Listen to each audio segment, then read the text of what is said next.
Auzubillahi minash shaitanir rajim. Bismillahir Rahmanir Rahim. This is lecture number 5 within the Prm700, the Advanced Project Management of MSPM program that you're enrolled in. We talked about the PM processes and the framework in the last lecture. The same concepts would continue to be pursued in this particular presentation. We talked about the project, the program, and the project management. We talked about the life cycle of the project. We also talked about the initiation to the closure phase. Within an important thing to remember is 5 is really considered the magic number in project management field of study. A lot of things will be 5, and the 5 processes or the 5 phases of the project life cycle also go on the same theme. The 5 phases of the project were the initiation, the planning, the implementation and the execution, the monitoring and the control, and then the closure phase of the project. The importance and the interrelationship between the 5 phases was also talked about in a lot of detail in the last lecture. If you remember those little bubbles, initiation leading to the planning phase going on to the implementation and execution, monitoring and controlling going hand in hand. If you see variances or any changes arising during that monitoring and control phase, you go back to the planning phase, and then the cycle continues. Once everything looks good and is acceptable to the customer and your project organization, you tend to move towards the closure phase of it.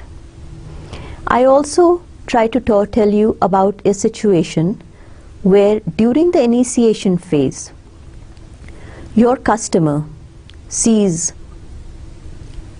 some issues within the charter document, what you have captured in that document, during the dialogues that you and your organization had with the customer or the project sponsoring organization.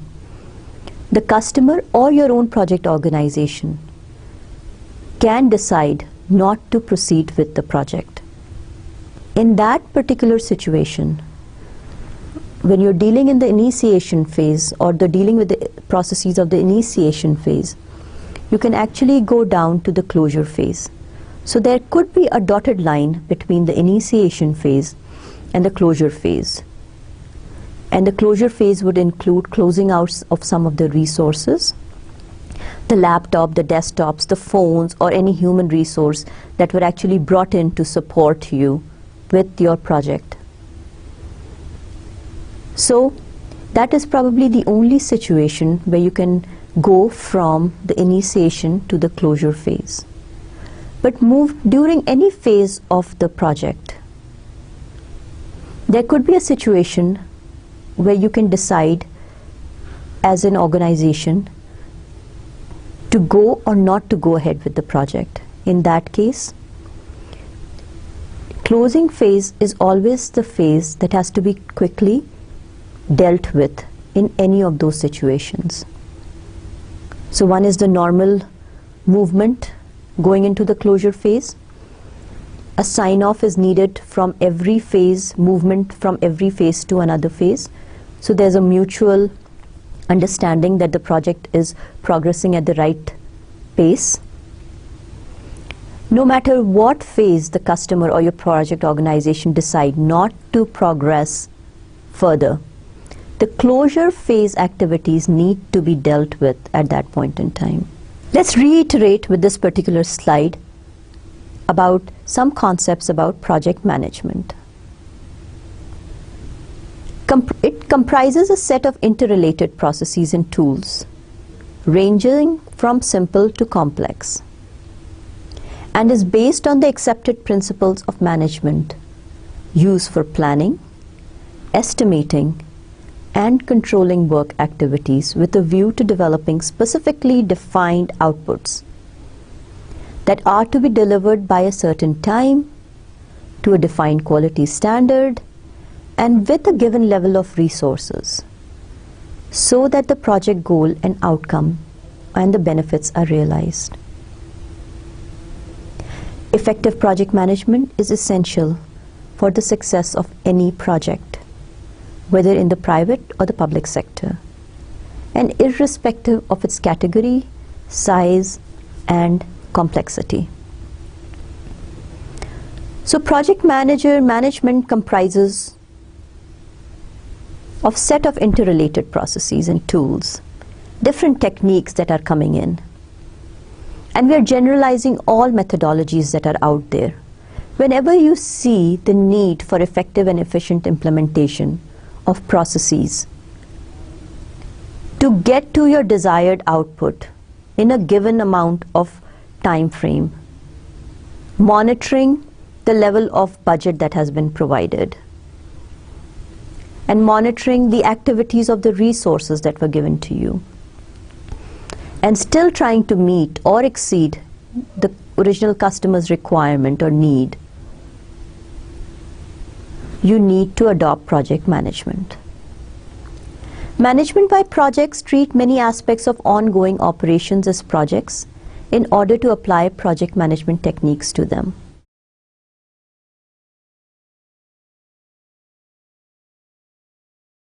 In the last lecture, we talked about the project life cycle. Just like the birth of any baby, you start off in the infancy stages and then move on. Your project life cycle are the 5 phases.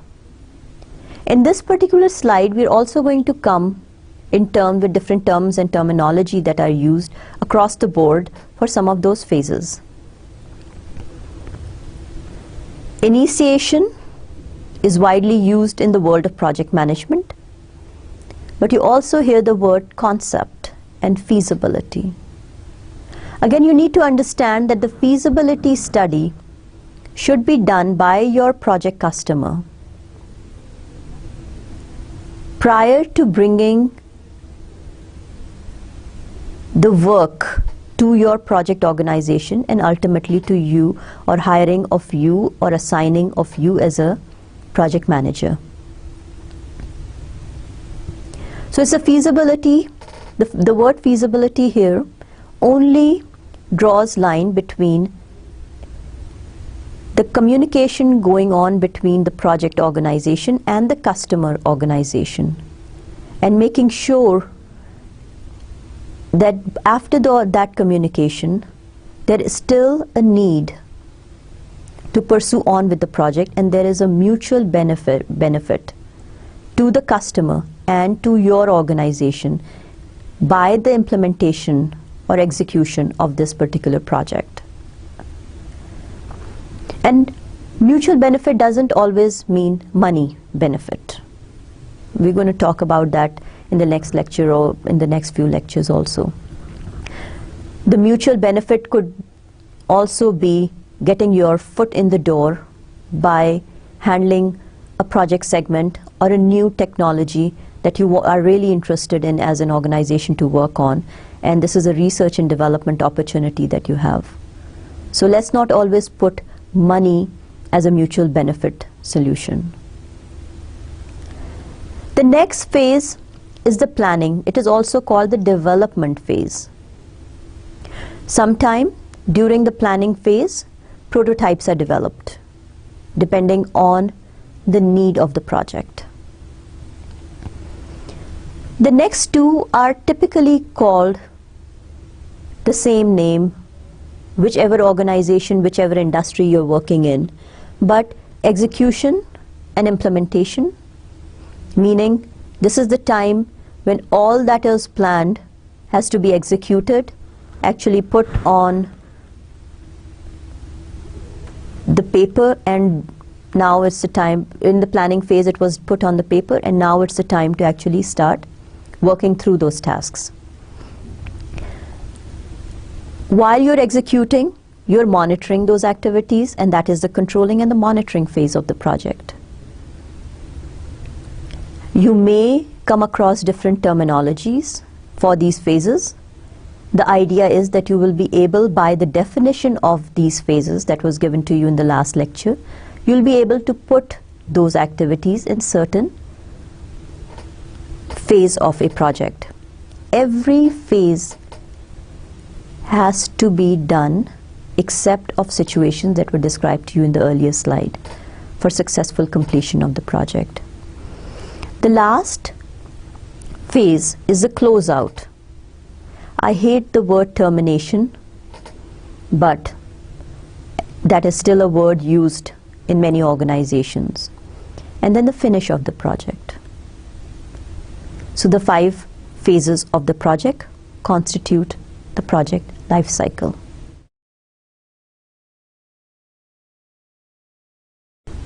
The project management context, within it you use the little bell curve. For all the processes that were described in the earlier slide, you start off with the initiation. At the initiation phase, the need for resources and the cost is the lowest. Within the planning phase, you start to acquire a little bit more of resources, and in this situation you may be acquiring the services of people like consultants, subject matter experts, because one of the most important activities in the planning phase is the process of estimating. This will be the go-ahead signal for your project organization, the go-ahead signal for acquiring the right skill set and acquiring the number of the right skill sets for your project. And a lot of authority is needed on the project manager's side to actually continue with the estimation process. So once the planning is done, you slowly and gradually start acquiring more resources, and the resources peak. Whether it's the cost associated with usage of the resources and the project staffing, the peak is within the execution phase of the project. And obviously, if you notice, the control phase is right next to the execution phase. So execution and monitoring and control always goes hand in hand. There's a slow and gradual moving down from cost and resource perspective, finally coming down to the closeout phase. Within the closeout phase, it is the job of the project manager to assign resources, assign tasks during the planning phase, so that you will have the resources to execute the closure phase successfully. One thing that we as project managers tend to ignore is listing of all the activities that need to be done in the closure phase. And the issue arises later on when everybody is in a hurry to move on to different projects, move on to different activities, and there is nobody left behind for successful execution of activities in the closure phase. But the crux of the slide is that the whole bell curve takes peak from project cost and staffing perspective in the execution and the control phase. Human resource and project cost need is the greatest in the execution phase.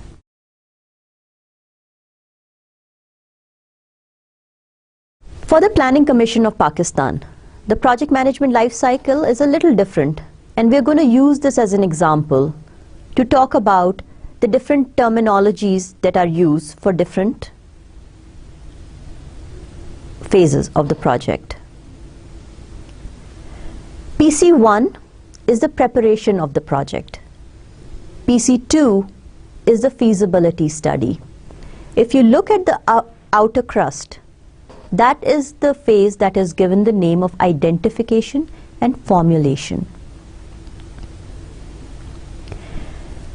Then the appraisals and the approvals is the phase of actually giving the right authorities to progress, and it is also the start of provision of funding. PC3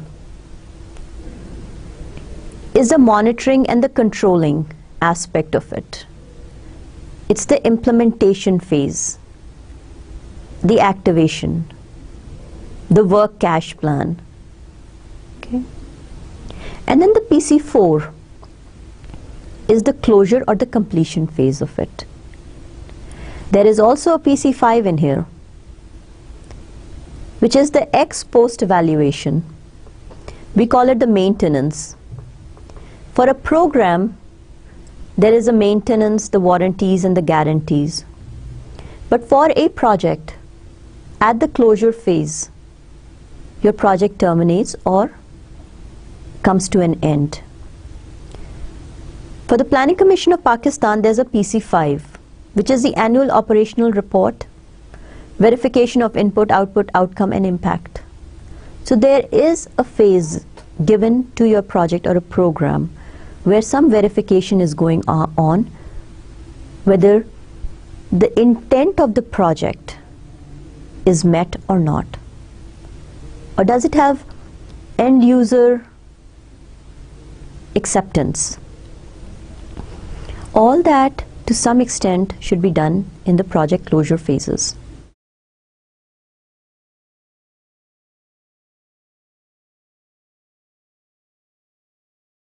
So characteristics of those phases or the process group. Again, one thing to remember now is that within the PMI, you will be hearing the word project phase, or you will also hear the terminology process group for each of those 5 phases. Each project phase is marked by completion of one or more deliverables, a tangible piece of work. If you're thinking of the word tangible, a document that has been put together as part of that particular phase. For the initiation phase, we use the term charter document, which is again a tangible piece of document with all the right information in it, and it also has a sign-off document.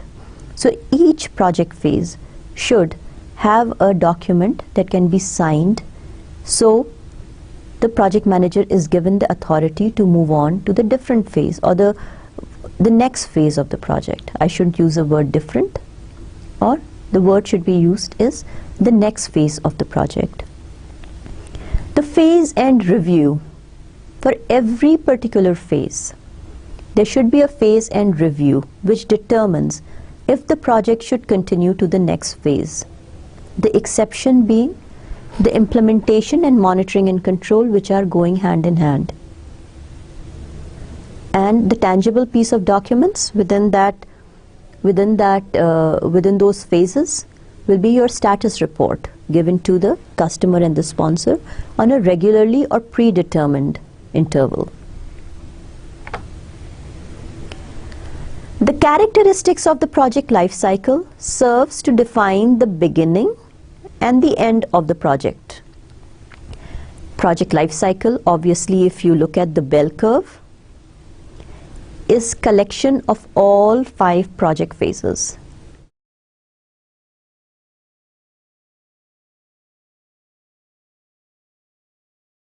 When we define a project phase has many processes within each phase.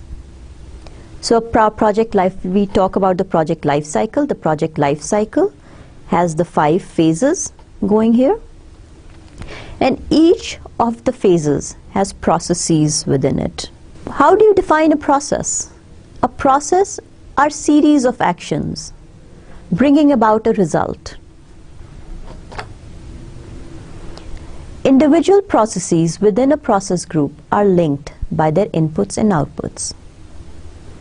Now we are diving into the more details.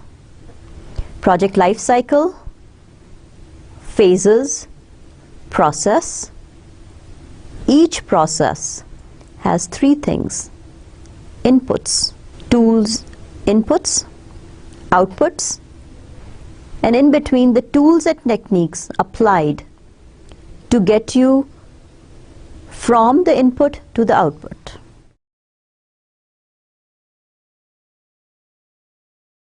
So each process is defined by the input, documents or documentable items that will be acted upon,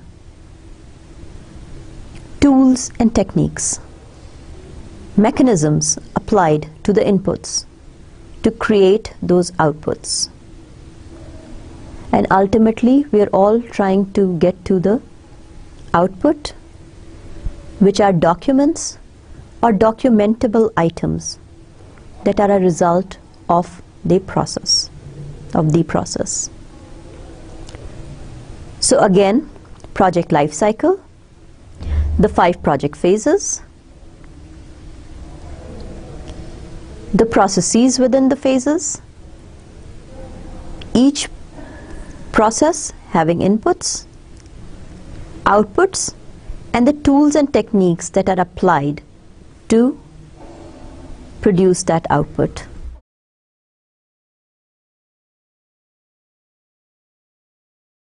There are many processes, and we'll actually give you a number in just a moment. Some are called the core processes.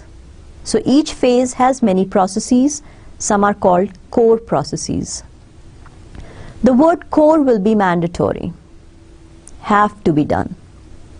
They have clear dependencies that require them to be performed in essentially the same order on most projects.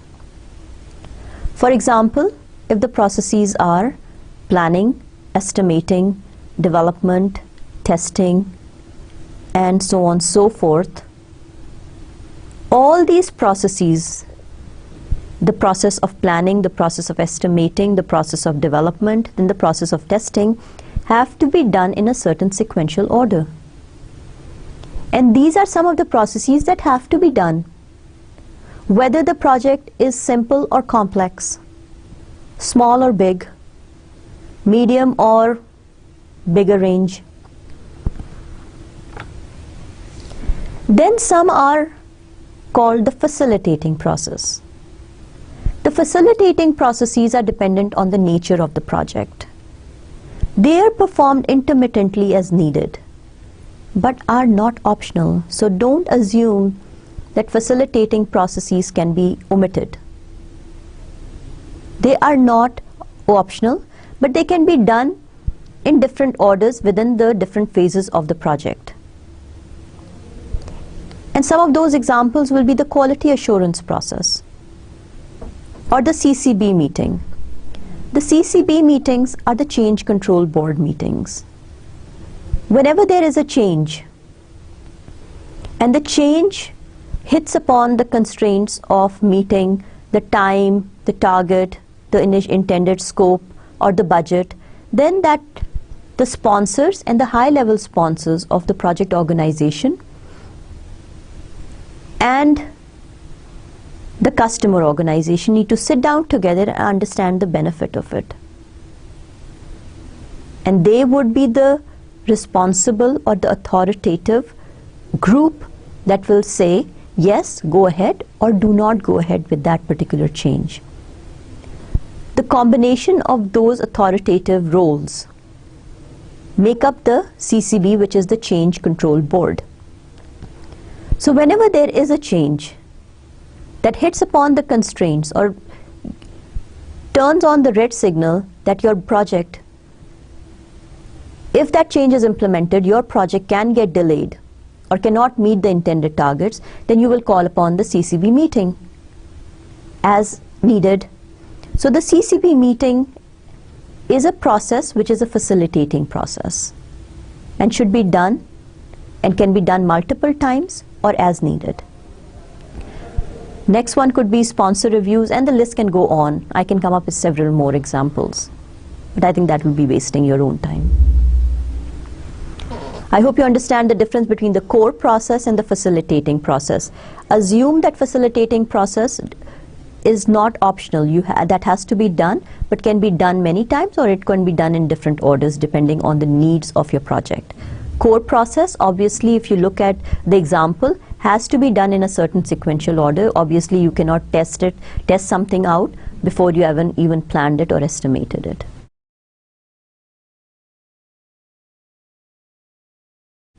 As a project manager, you will come across a lot of project management standards. They will ask for different methodologies. They will talk about a particular methodology, whether you are educated in that, the relevant standards.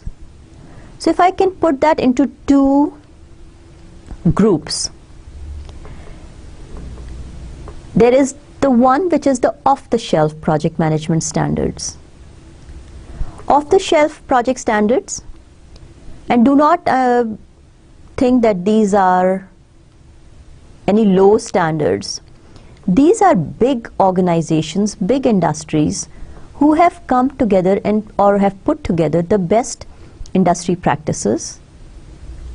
They have surveyed many organizations and individuals and professionals to come up with certain set of processes and procedures, and have put them all together in a methodology form that can be pursued and worked upon by other or the later project managers. So any organization which is coming up and you want to make use of a relevant project management methodology can actually go in, make a purchase, and they will see all of the relevant processes and standards put together in one place for them. Some of the examples will be PMBOK, Project Management Body of Knowledge, Prince2, which is a European, and we'll talk about the other, APM-BOK, P2M, BS6079, Agile, the software process models, and again there are so many more that we can never fit them into a particular slide.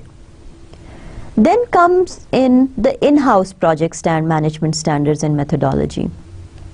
Some of the bigger companies in the world who can actually invest in assigning resources to come up with a tailor-made solution for their products or services that they're offering. And they are going to take the best practices and the best solutions that exist in the market and implement and use them at their own discretion to ensure that they're not missing anything and they get the best of the both worlds. That means they are not overburdened by processes that may, according to their industry, may be, don't want to say not relevant, but not as relevant as others. Only bigger companies, bigger organizations who are investing heavily into the project management group can come up with their own in-house project management standards and methodology. These are developed in organization based on their own specific requirements, policies and environment, and may incorporate procedures and processes and tools and techniques from one or more off-the-shelf standards. So, in theory, they're going to get the best from using what is out there in the market for everyone to use to meet their own specific needs and requirements. The group which is considered the off-the-shelf will be the conventional type of methodology. The one which is tailor-made, obviously, is considered more of customized project management methodology. And you will see in the market that there is abundance of both situations. One thing to understand before I move on is an educated project management professional needs to understand and relate that no matter what methodology is applied, the concepts and the processes stay the same. So, if you are PMI qualified, you do understand the processes that are going on in the Prince2 situation or methodology. There may be some situations which would vary a little bit.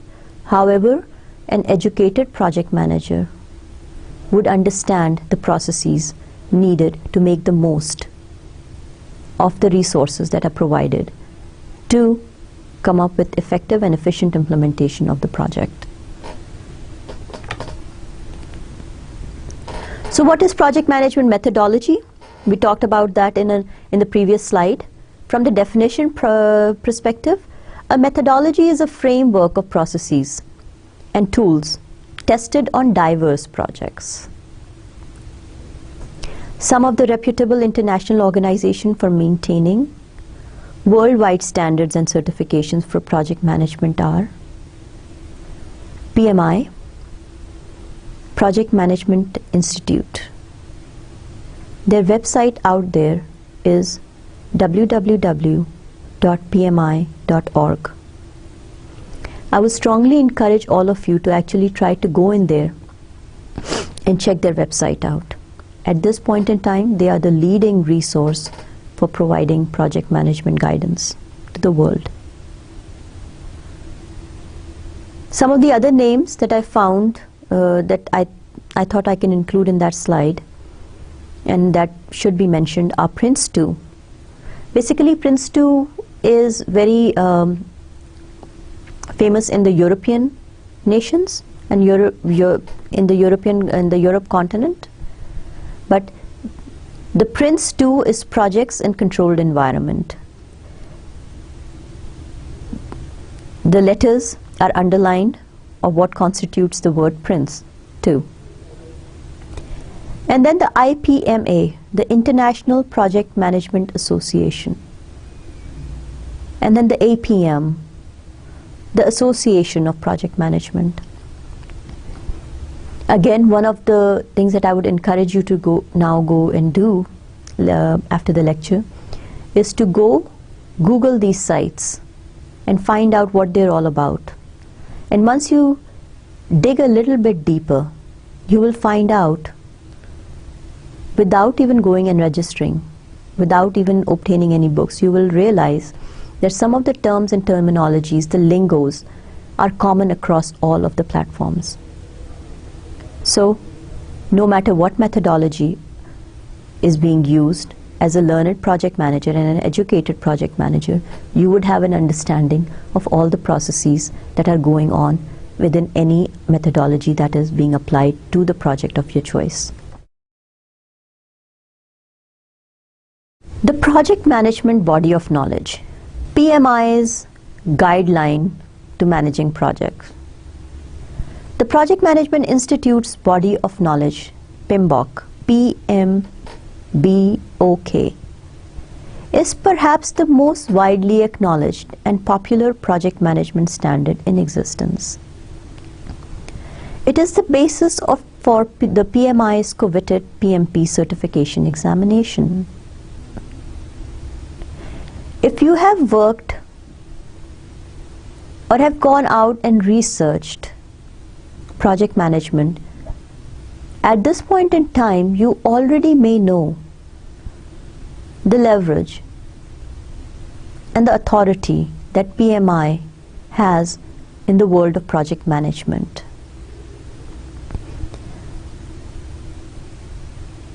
Currently, the PMBOK is in its 4th version, which was released in 2008. PMBOK offers a comprehensive and sophisticated best practices and process-based standards which can be applied to different categories of projects. At the heart of the PMBOK are the 9 areas of knowledge and the 5 process groups or the phases of the project life cycle, which find application over the project life cycle. We'll talk about these things in the next few slides, but underline the word 9 knowledge areas, the 5 process groups over the project life cycle.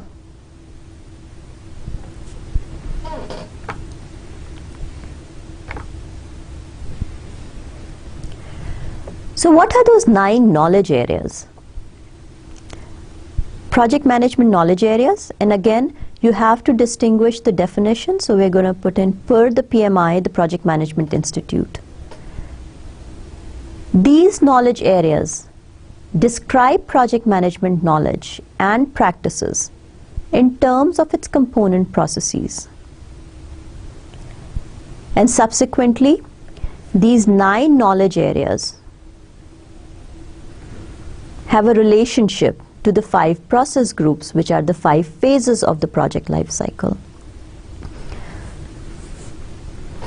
In the first or maybe the second lecture, we talked about having the key, standing in front of the car, and learning how to drive. 3 distinct things. 9 knowledge areas are the components of your car. The seats, where the engine, the doors, the hood and the trunk, the tires, and various components that make up the car. So the 9 knowledge areas are areas of interest where all the processes, relevant processes are added, and it constitutes a project knowledge for a project manager. So what are those 9 knowledge areas? In the earliest slide, in the last lecture, we talked about several things that constitute a project. And we used terminologies like change management and deliverable management and communication management and several other things. And HR management. According to PMI and according to PMBOK, the 9 knowledge areas are project integration management, project scope management, project time management, project cost management, project quality management, project human resource management, project communications management, project risk management, and last but not the least, the project procurement management. From this point onwards, we will focus, and the way your curriculum has been set up, we will focus on these knowledge areas along with the project phases, and we'll try to come up with a balance of explaining the processes within the knowledge areas and within the project phases that it belongs to. So what's the relationship between these 9 knowledge areas and the 5 phases? Let me summarize a little bit when I talked about the project life cycle and the phases and the processes. On your right hand side are the 5 phases which constitute a project life cycle. Each of the knowledge areas are listed on your left hand side. They are related, or the link between the 9 knowledge areas and the 5 phases or the process groups. There are 42 processes which are considered either core process or facilitating process to successfully lead, execute, and implement a project, or monitor and control a project. So all these 5 phases, within those 5 phases, there are 42 processes that are required by a project manager to successfully execute and make sure that none of the process is ignored during the life cycle.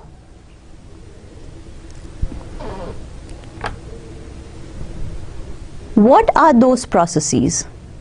If I take example of 1 or 2, on your left hand side you will see the 9 knowledge areas. A question you may have, if you notice that the numbers are 4, 5, 6 instead of 1, 2 and 3. And the reason is that these are the numbers associated with the PMBOK. 4, 5, 6. If you open up the PMBOK, you will understand what those numbers actually mean. Those are the chapters. So if I look at the initiation process, on the top most row, there are only two processes: developing of a project charter and identification of stakeholders. Developing of the project charter is within the knowledge area of integration management, and identification of stakeholder is within the knowledge area of communication management. Remember what I said about the initiation process. Project organization has minimum resource at this point in time. If you remember the little bell curve, the project organization may or may not have assigned a full-time project manager to this project at this point in time also. That's possibility or probability always exists. There are business analysts or marketing representative that will be going out to the customer site and grabbing all the information, or through interviews, through sharing of files, or through sharing of data. However and whatever kind of information that can be provided or obtained from or by the customer is gathered and put into a document called a charter document. A little bit of relationship between what was told. Every process or every phase has a tangible piece of documentation that can be signed off, and charter is that sign off or tangible piece of documentation in the initiation phase of the project. And then identification of stakeholders sometime may or may not go or may not be part of the project charter itself. So only two processes out of those 42 processes are in the initiation process. Your planning phase has processes from every knowledge area. It has about 20 processes. Then implementation and monitoring and control has the rest. Your closure phase has two main processes. One from the integration knowledge area, which is closure of the project or phase, and one important process is from the project procurement knowledge area, which is closing of the procurements. This is all relationship with the subcontractor or the vendor that you may have used within the life cycle of the project. Do not assume that a process is a task. Okay? Initiation has two processes. Closure has two processes. The rest of the 38 processes are within the planning, execution, and monitoring phases of the project. I don't want you to feel overwhelmed by these situations, but we will talk about each one of these phases and the knowledge areas separately, so that we have an understanding as we move or as we make progress and move forward. 9 knowledge areas, just as a summary and a reiteration, are on your left hand side. 9 knowledge areas according to PMBOK. The 5 process groups. The top row, the initiation, the planning, implementation, monitoring and control being one, and then the closure phase. And all together, the knowledge areas, the process groups are tied together by 42 processes. Remember, this is PMI dictated or the PMI version. So if I look at from what you had seen earlier, and if I look at what I see now, is the color-coded representation of the same concept that was given to you in an Excel format. So you had all of the knowledge areas, the processes, and the constituting the 42 processes within the whole knowledge areas and the project phases. This is the color-coded version provided to us by PMI, and it is from the PMBOK 4th edition. For all of you who are listening to me, I would strongly suggest that if you have access to a color printer, you make sure that you get yourself a copy and keep that in easy access. I would also recommend that you get a printout of this and put it in an area where it is visible for you to see on a daily basis. More visual context will give you a better understanding and memorization of some of these processes. At the end of the class, even when you're not trying to do so, you will remember most of the processes that fall within the knowledge area. If I focus on one of the knowledge areas, and assuming one of the bigger knowledge areas is the project integration management, the first row in the previous slide, the first process within the first phase of project initiation is development of a project charter. It is represented by a color code of a little gray. It's a gray color. The next in sequence is development of project management plan, and obviously that particular process lies within the planning phase of the project. Moving on to the third phase of the project, which is the execution phase, you also have one process out there from the knowledge area of project integration management. That is the direct and manage. Direct means providing direction and managing project execution. So that particular process of the knowledge area of project integration management falls in the phase of execution or implementation of the project. You see two processes within the monitoring and controlling aspect of the project life cycle. One process is monitoring and controlling of project work, and the next process is performing integrated change control. Let's reiterate for a little bit what we talked about in the previous slides. You remember the 5 phases and their interrelationship? We started off with initiation phase. In this, you're developing a project charter, which is a tangible piece of document. The customer signs up for that. You move on to the planning phase, again that bubble, one-way arrow. You go into the planning phase, and now you have development of a project management plan. Again, a tangible piece of document. Remember, every phase needs a tangible piece of document. So from initiation, you move on to the planning phase, development of a project management plan. There's an arrow that goes down to the third phase of the project, which is the execution phase, on your rightmost corner. And what do you see there? It's directing and managing project execution.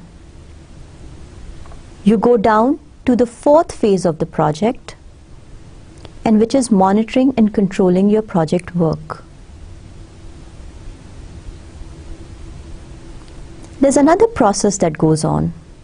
While you're managing and monitoring your project activities, there would be a situation, or there could be a situation, of coming across a change.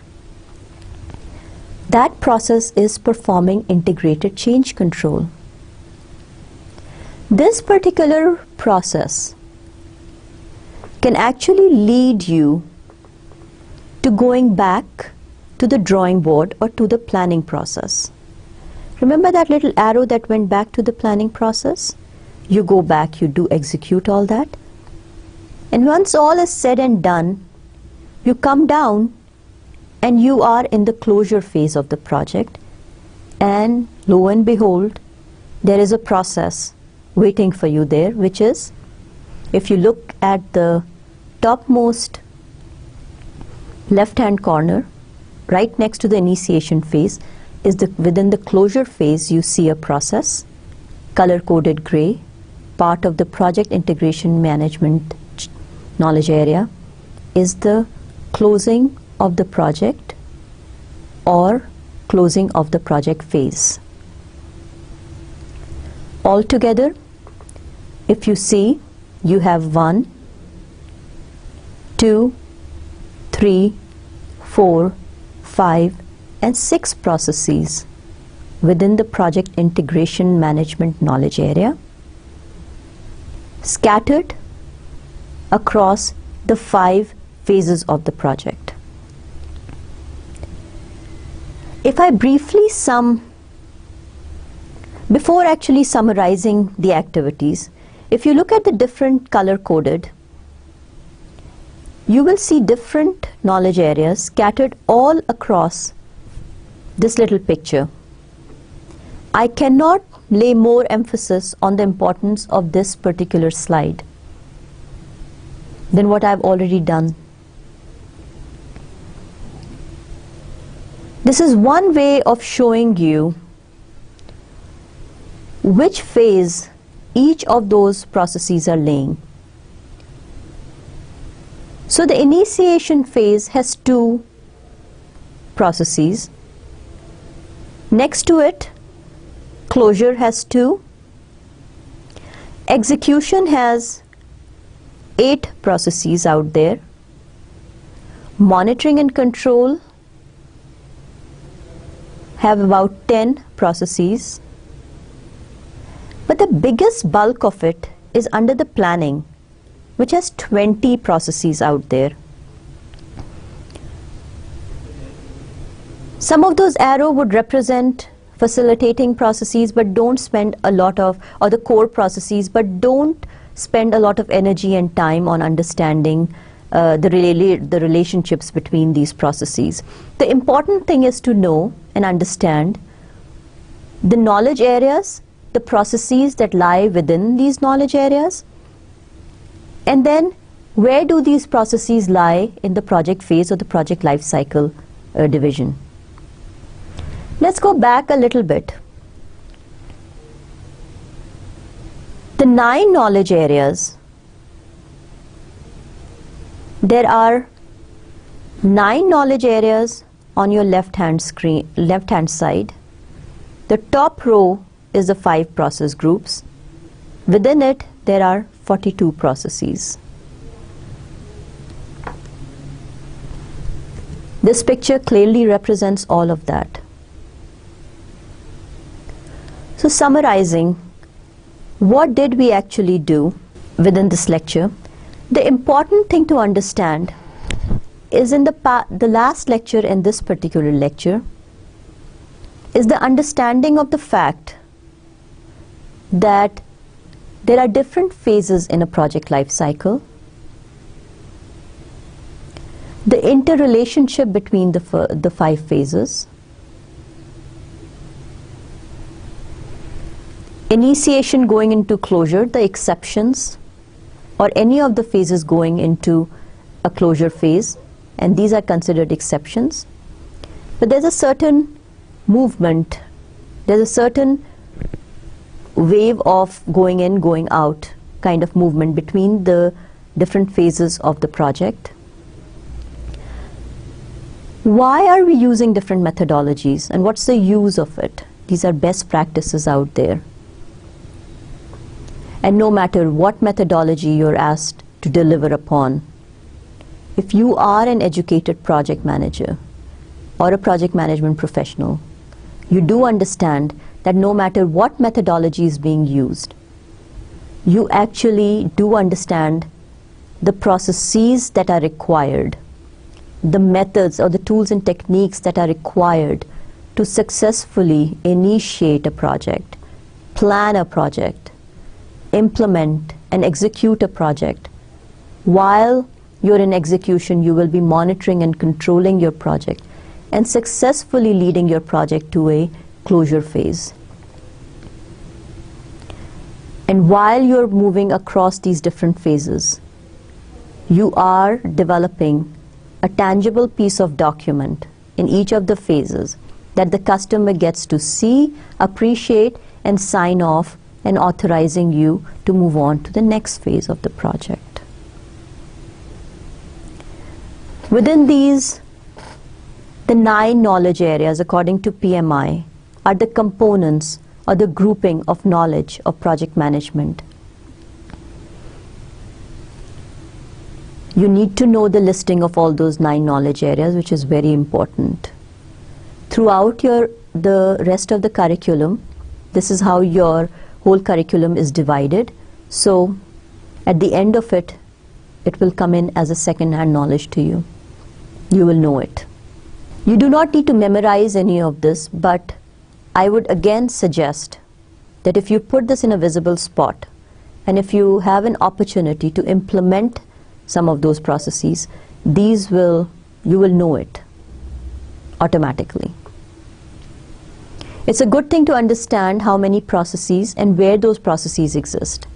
60% of the time of a project manager, if it is spent on planning, then understanding the concept that 20 processes exist in the planning phase of the project. The project life cycle, the project phases, project knowledge areas scattered across the project phases, the 42 processes according to PMI across the project life cycle within each of the phases, the core process, the facilitating process, the different methodologies, the different knowledge areas are all core components that we talked about today in our lecture. Review this, revise this, so you develop an understanding of it. You have to look through these slides to understand the concepts before we move on to the next set of slides and lectures. I wish you all the best, good luck, happy reading, happy printing, and keep that in a visible spot for easy access. Allah Hafiz and goodbye.